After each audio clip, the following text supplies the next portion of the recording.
it starts from within. So do the things that make you feel good and do not neglect your own self-care. Because if you do not take care of yourself, you cannot take care of your people. You cannot take care of your family. You cannot take care of anyone else. So it starts from within. What is your relationship at work with, your direct reports, with your manager? Because that could also cause a lot of stress. So what happens at work is interconnected with what happens at home and vice versa. So when people talk about this whole concept of work-life balance, I just think it's just kind of BS. There is no work-life balance, right? Welcome to Straight Talk, where we cut through the BS and get straight into real conversations with some of the best minds on the planet. I am your host, Af Malhotra. I am blessed to be leading these extraordinary discussions and asking tough questions that then elicit insightful answers, accelerating our awareness of the biggest issues impacting our lives and the future of humanity. Good morning, good afternoon, good evening. This is Af Malhotra once again on Straight Talk. We have a tremendous guest, and we always do, of course, but today we have a special guest who has authored a book that I think is not just compelling and powerful, but of course its timing is impeccable, given where we are globally, given the sort of crisis and chaos many of us are facing. In fact, we just came out of one 3 years ago with COVID, and voila, we enter another phase of a potential recession, inflation, and geopolitical tension. Now, of course, I'm not trying to be overly negative because this is not what we're about. Today, we have our guest who's going to help us to understand and live and breathe, maybe stop for a moment as well, and understand what it means to deal with the mind and how sensitive and fragile the mind can be if you don't give it enough care, sensitivity, and love. I'd like to welcome Naz Beheshti on my show today. What an honor to have you, Naz, on the show. Thank you for coming on to Straight Talk. Thank you so much for having me off. I'm so happy to be here today. Yeah, the feelings are mutual. We're going to go right into it. Your book, Pause, Breathe, Choose, Become the CEO of Your Well-Being, is a very powerful title, of course. And I have no doubt you've been talking about this over the last couple of years on numerous shows.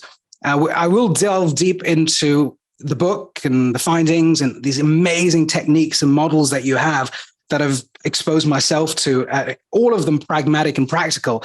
Before we do so, it's very important for us to understand who is Naz, what is your background, what is your personal story, how did you get here, why did you decide to write a book, and why now? So over to you, Naz. Well, my background is of Persian descent. I was born in Tehran, Iran, and my family decided to come to the US on vacation.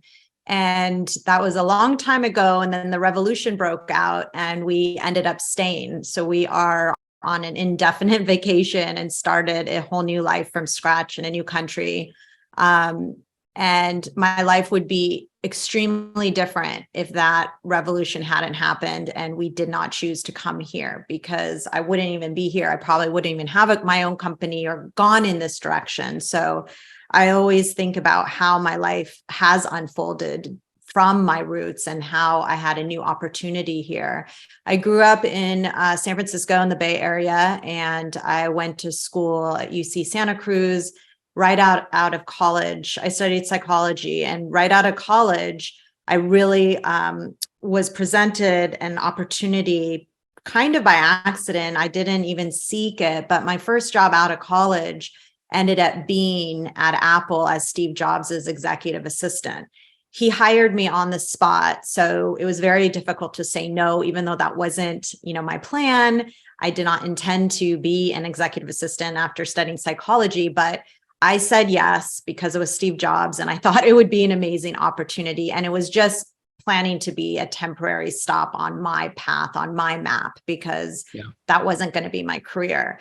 But in hindsight, that first job and Steve Jobs being my first boss and mentor set me on the path and inspired me and gave me the courage to actually start my own business and do what I'm doing right now. as an executive wellness coach and CEO of a corporate wellness company. So in between my job as his EA and starting my company, actually now it's about 12 years ago, I had numerous other jobs in corporate America. And I worked in sales at Yahoo. I worked at a tech startup. I worked in sales at AstraZeneca, pharmaceutical sales. And all of these jobs were jobs. They were fun in the beginning. I learned different skills, but I also learned there was a huge wellness gap in corporate America. And I myself at times were really stressed, on the verge of burnout. The companies did not have any support. They did not have any tools, strategies, coaches, programs, wellness programs, nothing to support the employees when it came to burnout, to managing stress. And so I learned some of my own techniques through trial and error. I went back to school to learn more about, lifestyle, nutrition, neuro-linguistic programming, to become an NLP practitioner. And I started doing yoga, meditating, like all these holistic approaches that really helped me and really transformed my life, made me realize that these are not just tools for myself, but I can create a program or a framework to help other people who were like me, that were stressed or are stressed and, need more mindfulness, balance in their life. And so I quit my corporate job after a 6-week life-changing solo trip to India. And I decided to just I couldn't handle anymore, living life, not waking up passionate about what I do, right? I needed to do something that I loved. And I quit my job and started my company, Prana Naz. And since that day, I've never looked back. Yes, it was hard in the beginning, like any job, any new company you start, or any job or anything new you start could be difficult at first. But because I was so passionate about it, all the obstacles, all the things that challenges and struggles were just, a challenge for me. It was just something that I pushed through. It wasn't something I was going to give up on because I was so passionate about it. And that's what I find a lot of people who aren't passionate, they start something new just to start it, or for the money, or for the reasons that don't come from deep down. They don't stick with it because it's really hard to stick with something you're not passionate about. I'm very happy and grateful to say that I love what I do. And every day I wake up, I'm truly, truly satisfied, gratified. I just am so passionate about helping people live their best life. And that's pretty much me in a nutshell. Yeah, that's beautifully put. Thank you. There are a couple of things I just want to pick from there. So firstly, if I may, let's go back to your background, because let me give the context to the question, right? So it's interesting. There's a gentleman called Sadhguru who is a very popular spiritual leader out there. I'm sure you've heard of him, and we hope to get him on the show soon. And he talked about something quite interesting recently. He said when he travels to the West, he's based in India in a place called Coimbatore, and he said he travels to the West, and when he comes to the West, and he said this is phenomenal, right? For years and years and years, the West always brings up this issue of stress. And he said, it's phenomenal because, and it's amazing how you give stress so much value that you even have something called stress management. Yeah. It's so important in your life. You usually give importance to things that are of value, that are precious. And we make stress so precious. And we even, we have so many mechanisms to manage stress, to think about stress. We give it so much attention. That's where the energy is flowing. And how do I deal with my stress? As opposed to, how do I really feel good about myself? Which is what you just said. They're two very different things, right? Right. And sorry, go on. Let's go. It's a natural conversation. Go ahead. Yeah. Well, to that point is when you feel happy, it's because you're doing the things to make yourself happy. They're lifestyle habits that you have to incorporate. The people who are giving all that attention to stress don't know how to manage it and don't have that resilience to be able to then be like, okay, life's throwing me a curveball or something is challenging at the moment. Let me handle this. Let me respond to it, not react to it and turn my life upside down. Right. So that's when you start going into like verge of burnout or actually burnout, which that is a really big problem in the US. Although in Japan too, there are other places in the world that do experience it, but not as much as here and compared to the rest of the world. So I completely understand the whole like stress management piece. Yeah. I mean, I think we've talked a lot about it on this show around conscious capitalism or the future of capitalism. And it always seems to be boiling down to, if you think of the systemic problem that you're dealing with in your book, you're saying in effect that you need to calm down. What you're saying is you need to calm down.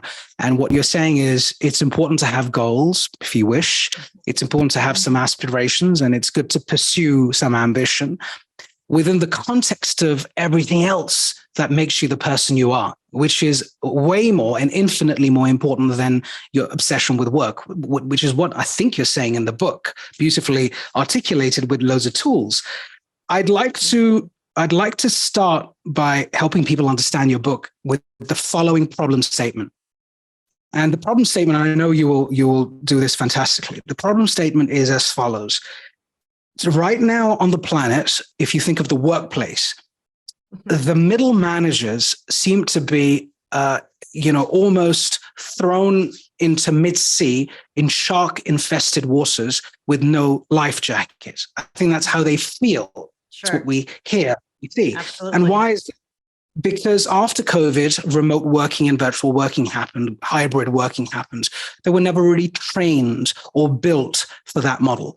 Then BLM happened, Me Too happened, the Great Resignation happened. People started to leave their jobs, and you had to fill these open headcounts. You had to retain staff. You had to build trust again. Then you have inflation. Then you have the threat of recession. And the list goes on and on and on.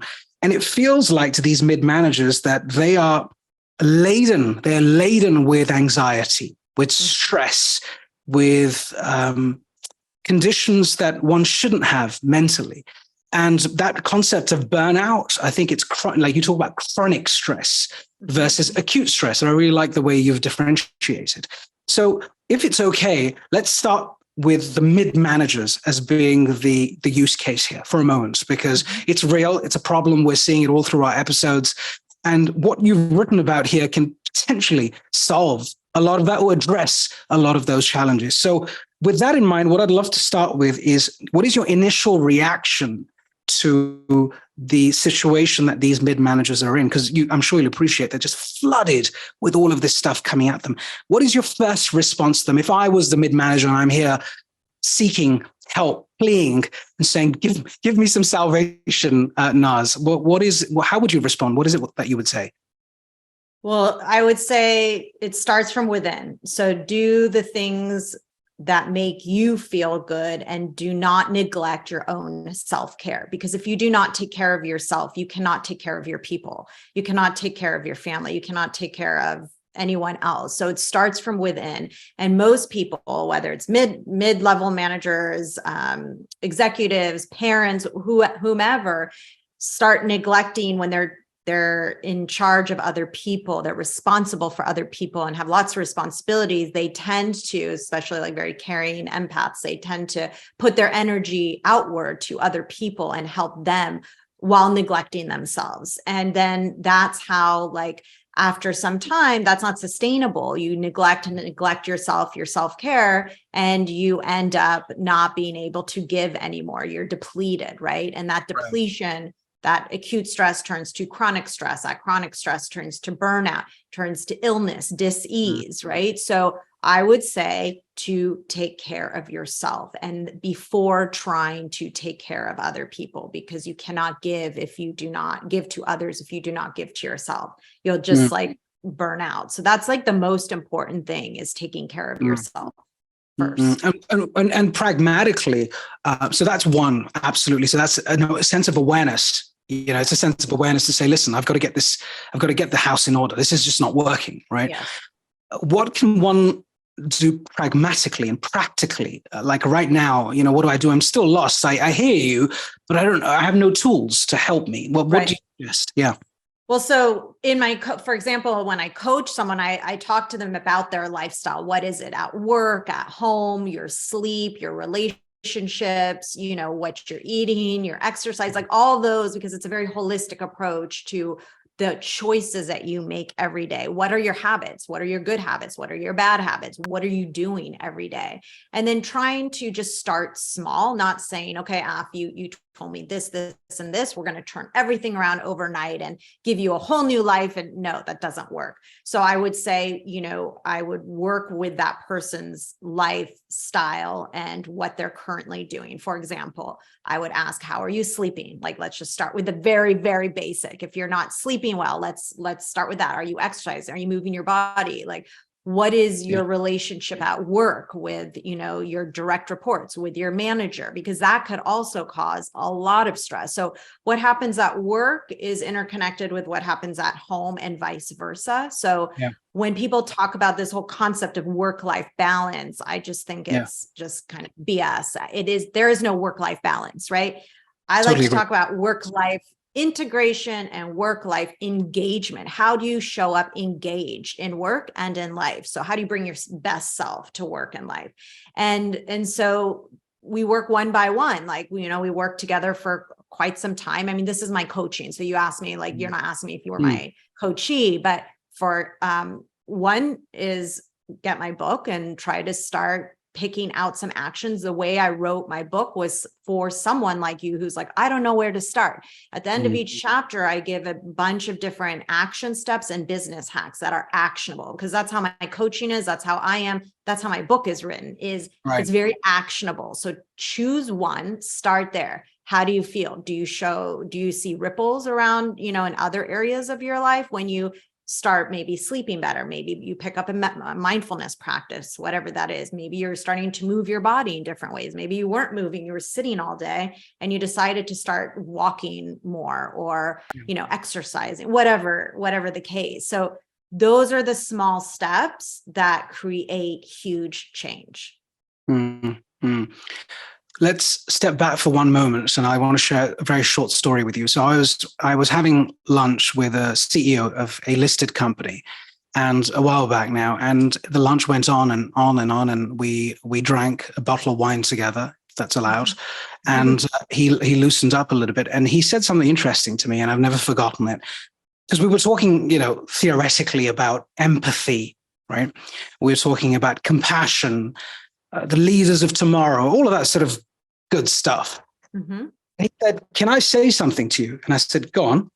And he said, how do you expect me to have empathy, compassion, love, give support, if I don't feel in my personal life I have any of it? Mm.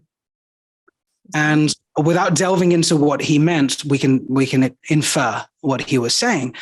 And it got me thinking, and I thought, it's actually a very basic point, but you're right. You are the company you keep.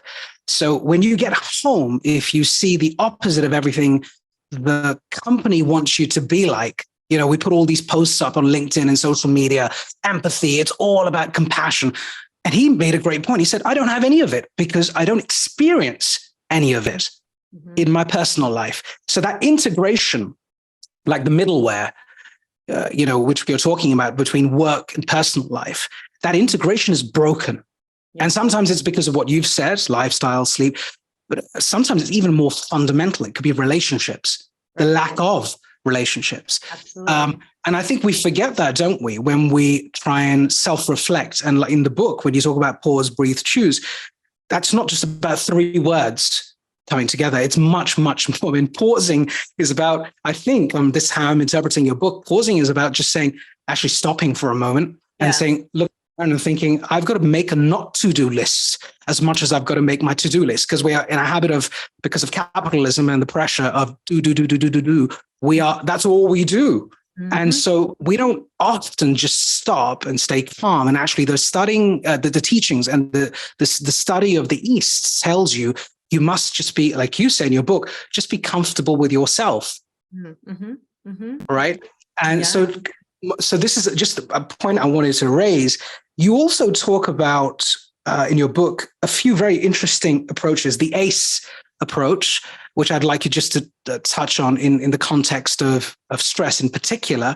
And then you talk about, and people can read your book and figure this out. But you also then talk about MAP, M-A-P.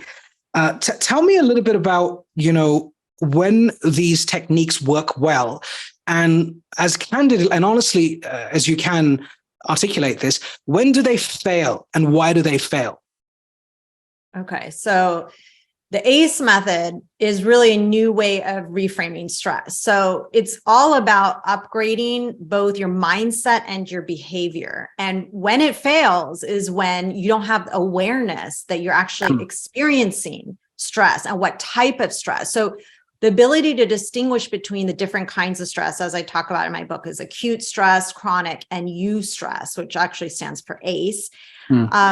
That allows you to perceive, when you can identify it, allows you to perceive stress as a challenge rather than an obstacle. So that awareness can help you reframe that stress as, this is a challenge, not an obstacle. This is something I can get over. So like once you understand the type of the stress you're facing, then you can actually identify the next step, which is what are the actual stressors and the source, and then take empowered action. So it's really easy. It's a 3-step, approach. The ACE method is really through awareness, change, and empowerment. So, the step 1, as I mentioned, is being aware of the signs and symptoms. And then step 2 is changing your mindset. Again, it fails if you're not even aware of it to begin with. How do you change something you're not aware of, right? And then step 3 is like taking empowered action to shift, right? You want to avoid chronic stress and toggle between the acute and eustress, because acute and eustress are positive stresses, right? So that ACE method is just like a new kind of refreshing way to handle the different types of stress. And then as far as the MAP method is a holistic framework that I've created to help you navigate like your own mindful journey. So your map of authentic self-discovery and better choices and purposeful growth. So MAP is an acronym for Master Mindfulness, the big M, which is part 1 of my book, and then Apply Better Choices to Manage Stress and Build Resilience, which is the 7 A's, part 2 of my book, and Promote Yourself to the CEO of your well-being, which are the 3 P's, the last part of my book. And so the MAP method uses the metaphor of the map to chart that purposeful life. And that's how really my book was written, is based on this MAP method that I've been using with my clients for over a decade now. Okay. And when does it stop working? Or what in your experience, when you work with coaches or various people, when you see it not doing what it's supposed to do, what has happened at that point? What's that failure point? It stops working when you stop doing the work. Like, it's a constant work in progress. So it's a commitment to yourself to live your best life. It's a commitment to adopt healthy habits. It's a commitment to have a healthy mindset and to be aware of your thoughts, to be aware of your relationships. And are they toxic? Are they healthy? To be aware of the foods that you're eating. Are you going for depleting foods or energizing foods? Aware of your exercise, like all those things. That's very holistic to you as a whole person, and that what type of energy that you're taking in and giving out. It's like the input output type of mindset of joy and energy, basically. Have you found, a quick question on stress, I just want to go a little bit deeper. Have you found that the type of stress has a major impact on a person's ability to deal with it? So, for example, just being at 2 ends of the spectrum, a stress that relates to the loss of a loved one, right? Which is a combination of trauma as well. So death of someone, unexpected death, and then the stresses that come from it could be manifold, loneliness, financial insecurity, and so on and so forth, and many, many others. Do you find that the type of stress, it's very important for you to understand, to understand the type of stress one is dealing with, because the workplace stress, yes, of course, is important, and it does cause anxiety and depression and all the other issues. But aren't they different, or are you saying that they all have the same effect at the end of the day? No, absolutely not. There's different types of stress, and different people respond to stress in different ways. So how much resilience, how much experience have you had for those, situational circumstances? It's completely different. And some stresses, like I said, are acute or chronic, but the ones you describe, like a death of a loved one, that could be chronic because it's very hard to get over. It could take a long time, a death of a loved one.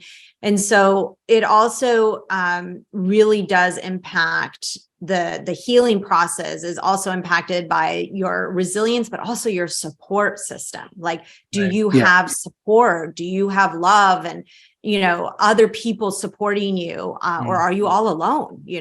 That is really a really big indicator of how you also handle that stress and how you can heal and how quickly you can heal. But all stress, I put this in my book too, is that, the awareness of the stress and actually knowing that you're feeling the stress, so what type of stress, and then feeling it and not just trying to dismiss it and cover it up by like drinking, smoking, becoming numb to it. You've got to feel it, be aware of it, address it, go through the stages. Everyone has different stages, times, and it's a non-linear approach or process, but to truly, truly feel it and address it, not ignore it or, neglect it.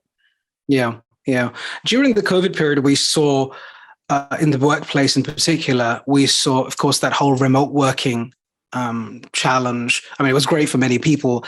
For managers, going back to this mid-manager and leader challenge, you now had to manage and work with and cultivate and, groom, or whatever the term is, your team without actually being with them. So let's say your magic was, or your superpower was your charisma, your physical presence, your energy, the energy you exude. Now, you could do that on Zoom. Of course, it takes a bit of time to master that.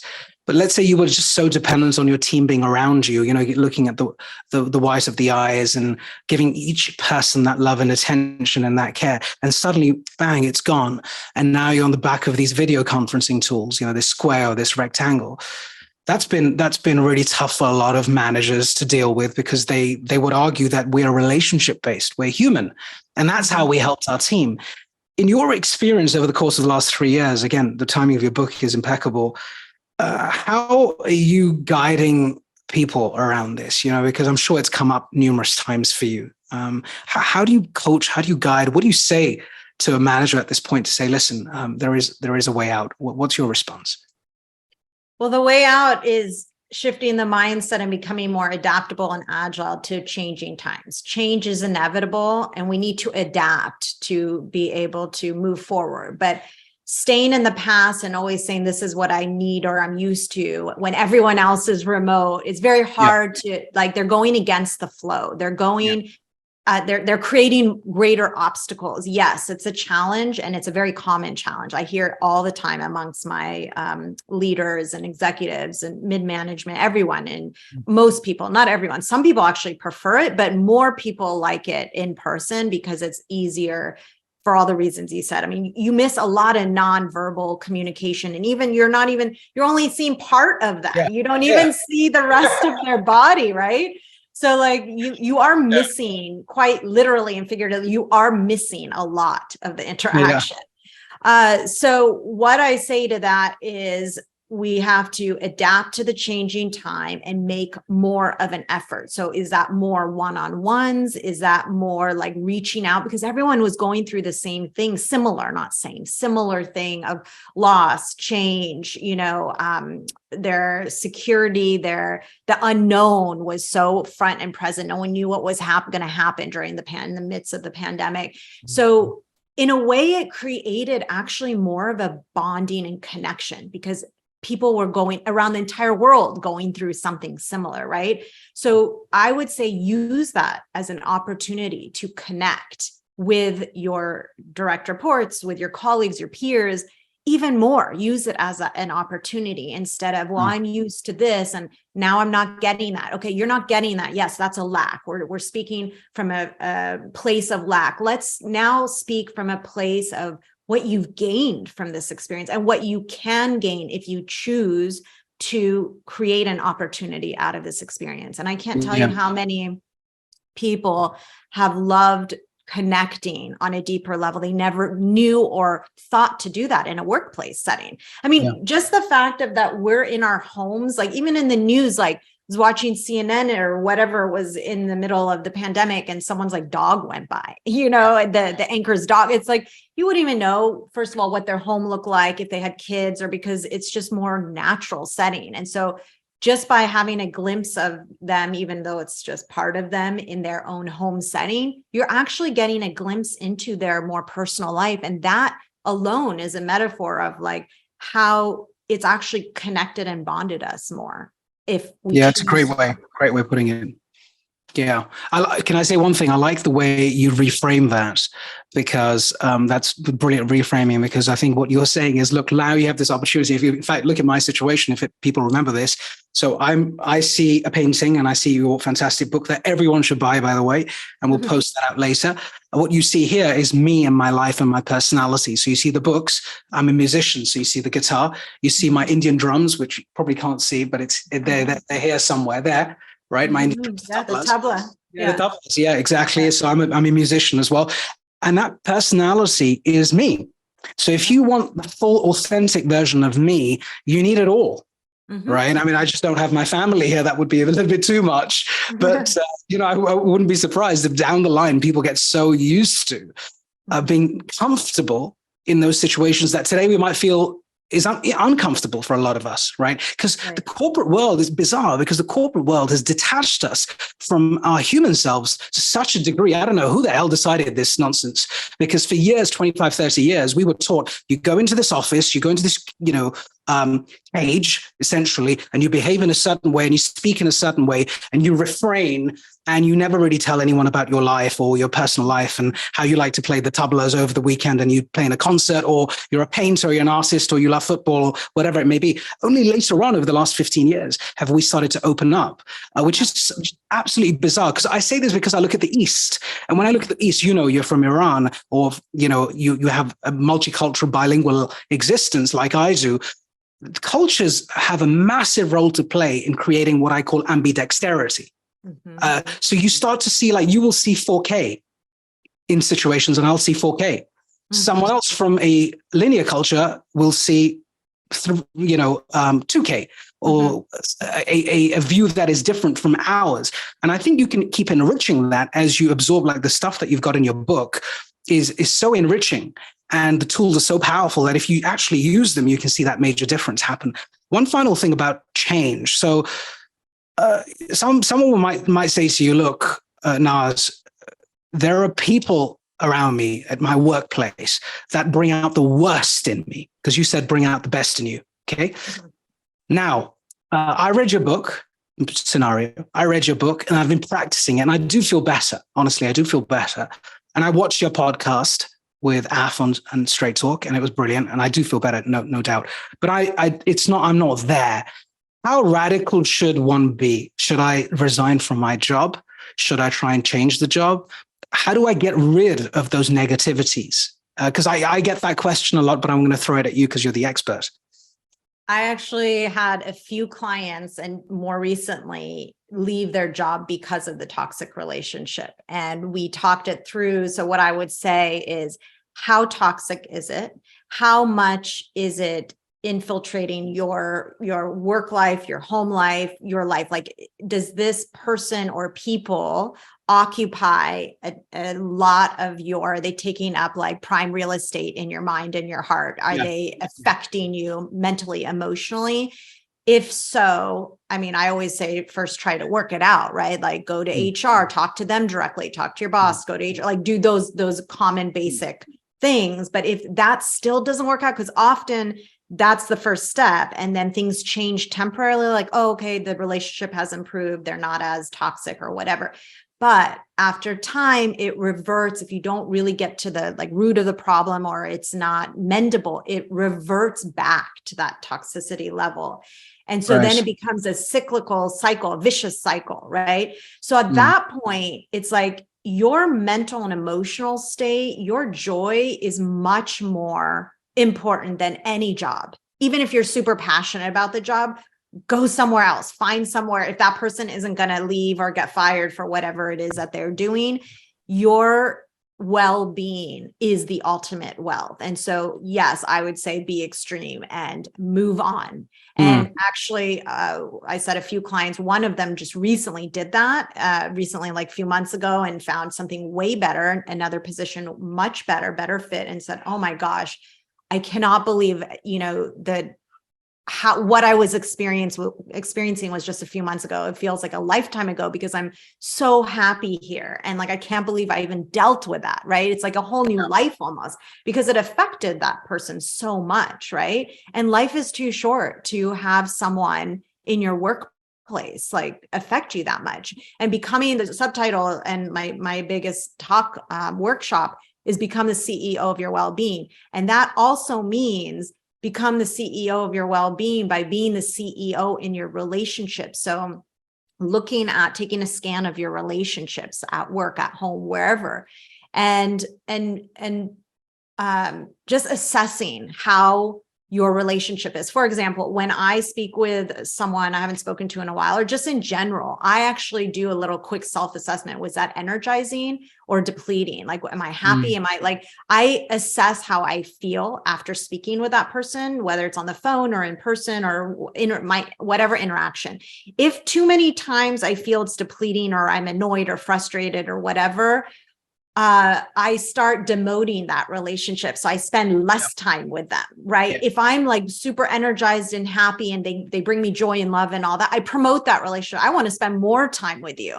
Now, if the toxicity level is very high and too many times they just, frustrates me, or it's just not a good relationship, I terminate. I choose as a CEO to terminate that relationship. So either promote, demote, or terminate your relationships so you can be happy and, live your best life, because bad relationships are very toxic and draining. And why in the workplace or at home, deal with that. You don't have to. You have a choice to try to fix it. If you can't fix it, make it better. If you can't make it better, cut it out. And that's not extreme, in my opinion, because your mental health and emotional health is much more important. Yeah, wise words. And you hit the nail on the head. I think one of the things I take away from that point, really, it's very subtle, but it's so important. So I'm reinforcing this is, for those listening, you have to have the awareness, but also the courage to say, and the self-respect, really, to say that my well-being trumps everything. It's right at the top of the pyramid. It's the most important thing. If that's broken, I am not me. And, I have to be honest with you, I've been there before myself. I've had multiple burnouts. I used to run a startup, selling it now. And I've been in the corporate, out of the corporate, running my not-for-profits, running this show.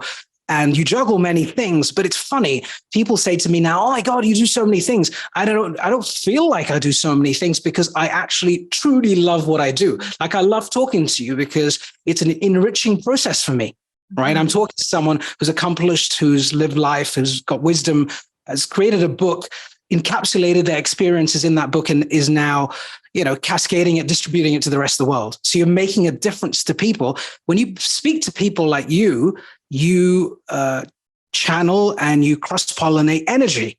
That's what you do. And so you're bang on. And I love that you're saying have the courage to terminate the relationship. So important. And that could be someone's personal relationship. Doesn't always have to be business, like a partner or a colleague. It can be at home. The idea of that particular CEO who was alluding to the fact that, hey, what makes you think that I've got this at home? So there's something he needs to sever. Him to be in touch with his gifts. A lot of what you've said as we close off, it's been fascinating. A lot of what you've said makes me think about this very important point, which is asking for help. So the book, and a book or a manual or a training course is the start. And I think it's mandatory. There's just like non-negotiable. Beyond that, however, I've started to feel, and I've only realized this recently in my life, even through multiple traumas or health traumas and so on, only recently in the last couple of years, that I am a better me when I have external intervention, when I have to accept that I can't solve the problem myself. And it may be, I may have the gifts, I may have the ability, but I'm not able to deploy I'm not able to execute the model. It's a little bit like, closer to church, further from God. I mean, I have many ideas and models, but when I get home, my wife says, why don't you actually speak to your daughter that way? I said, no, of course. And then I realized, oh my God, I'm getting into a bad habit. So, you need an external coach. I think I've invested in that, an external healer, an external someone who is guiding you and steering you. It's almost, I think it's more important than a gym membership for sure, and more important than all of the other investments you make, even in courses, honestly. Because I think, imagine having an hour with you, if I was a leader, and you're listening and you're talking and you're giving me techniques, I come away feeling like, you know what, it's possible. And so one of the things I do want to tell my straight talkers is that be courageous enough to go and find someone who is your coach and your guide, because that's what you do. I mean, I guess the book is your tool to say, okay, I can't get to everyone, but those who I can't get to, please buy the book, right? Because, unless you have multiple AI avatars, which you might do, the way things are going in the metaverse. Are you thinking of another book? And in fact, why I ask that is because I often find with authors, they write the book and then time goes by and they think, I've learned so much since I've written the book. And if I were to write it again, in fact, I should have many more chapters. Have you thought about what else you would like to write about after this book? I have, actually. And being a new mom, I realized congratulations. Thank you.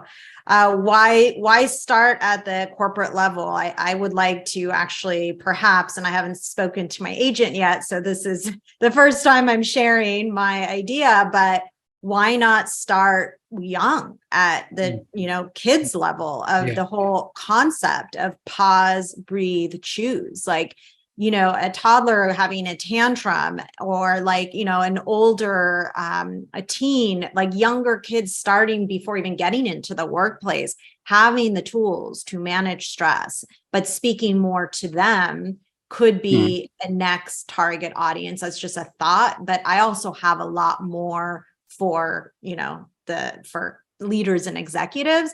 But I just feel like they should start earlier. Like this shouldn't be a new concept starting as adults. It should start at an earlier age. So why not start, mindfulness programs or, intervention earlier, so they have the tools and they're more advanced and wise and mature when they get into the workforce.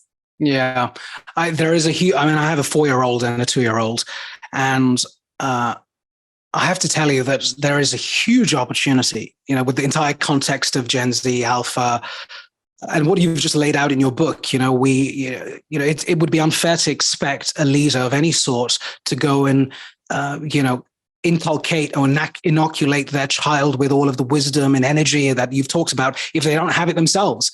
If they haven't done what you've just described over the last hour or so, you're blind leading the blind. I think there's a huge opportunity for whatever age bracket, maybe 7 onwards, because they've 7, 8 onwards, to actually, a lot of what you've got in the book, I think could probably be translated to a younger person. Maybe some bits could be adjusted, but it would be so powerful. Because parents are at a loss, honestly. They don't know how to deal. Most parents, we're privileged because we're in this game and we can find some techniques and we have a community that we can, channel our energies with and do some pontification. Most parents don't know how to deal with their children. They're going through mental illness. Self-harm is on the rise, both boys and girls, men and women. And it's a real difficult one. So that's, that if you are going to do anything in that space, we'd love to collaborate and get our straight talkers. We have about 20,000 of our straight talkers who engage in all sorts of things. So, there's your sample base for some surveys if you wish. Wonderful. It would be an honor. And before you close out, firstly, I've had such a fantastic time talking to you. I know you're rushing off to another meeting and so on. How has the last 45, 50, maybe 60 minutes been for you? You talked about energy and you talked about how you feel about things. Please share your initial reaction or response to the last hour or so with us and with Straight Talk. I'd love your feedback. I really, truly, genuinely enjoyed my interaction with you. You are very genuine and your questions are different. I've done over 150 different podcasts, radio shows, interviews, and, I like to have a very genuine, natural flow. And I felt that this was very fluid and genuine. And that's what I like. Authentic connection is what I thrive on. And it's given me a lot of energy. There are times where I just, they go through the checklist of questions. It's like the same questions and, I could answer them while I'm sleeping. So I really was present and engaged. And that meant that means that it's, a very fruitful and energizing, authentic conversation, which is what I strive to have in my conversation. So I thank you for your energy and bringing that energy forward, because I know you meet with a lot of people. And so it can, if your guest is, depleted, or I don't know, I don't want to label any guest, but it could not be as energizing, and then that rubs off on you. So it's hard to like bring up the energy or to like have an authentic conversation if it's not two ways, if it's not mutual. But I feel like this was mutual and connected, and I appreciate that. So thank you. Yeah, great. And before we close off, in true Iranian style, although I'm not, I have many friends that would call you Naz John. It's been a pleasure to have you on Straight Talk. What a fantastic person you are, with great energy, brilliant aura. And I wish you all the best in your endeavor to write yet another book, definitely for children. And, being a new mother as well, that's going to be a phenomenal experience. And God bless you. You're going to be brilliant. You. Thanks so much. We'd love to get you back on the show when you decide to write your next book, or reach out to our community at any point if we can help. Where do people find you? If there's a website or anything like that, please tell us, because we'll make sure we promote that. Yeah, so nazbeheshti.com and also prananaz.com is my corporate wellness, but both of them. And then you could find my book on Amazon and all major retailers, and in all different forms too. So you could find all the information there. Yeah, brilliant. You're wonderful, and honored to have you on the show. Take care of yourself. Real pleasure. And we will see you very, very soon, Naz. Take care. Thank you so much. Really appreciate it. My pleasure. Thank you for Straight Talkers. Subscribe, bottom right button, you know the score, and I'll see you all very, very soon.